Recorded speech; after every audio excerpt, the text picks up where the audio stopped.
আজকে নিয়েছি শীতের সবজি, শিম, ফুলকপি, বেগুন, মূলো সবই আছে, বড়িও নিয়েছি। প্রথমে তো বড়িটাকে ভেজে নেব।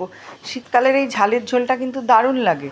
ভালো করে আলু ভেজে নিলাম, তারপরে মূলোকেও ভালো করে ভেজে নেব, তারপরে শিম, তারপরে বেগুন এবং অবশেষে ফুলকপি, কারণ ফুলকপি তেলটা টেনে নেবে।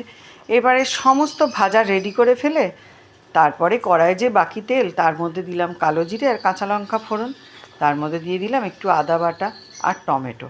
একটুখানি মশলাটা ভালো করে কষে নিতে হবে। তারপরে এর মধ্যে দিয়ে দিলাম লঙ্কা, হলুদ আর একটুখানি জিরে, নুন সব আমি একসাথে গুলে রেখেছিলাম, সেটা দিয়ে দিলাম। সেই মশলাটাও কষিয়ে নিলাম, নিয়ে দিলাম মূলো আর আলু। এবারে এটাকে একটু কষিয়ে নিয়ে এর মধ্যে অ্যাড করে দিলাম ফুলকপিটা। ফুলকপি দিয়েও আবার ভালো করে একটু কষিয়ে নিলাম, নিয়ে তারপরে এর মধ্যে আমি জল দিয়ে দিলাম। জলটা একটুখানি গরম হলে দিলাম শিমগুলো। এবার দিয়ে দেবো আমি 4টে চেরা কাঁচা লঙ্কা, আর এবার আমি ঢাকা দিয়ে দিলাম।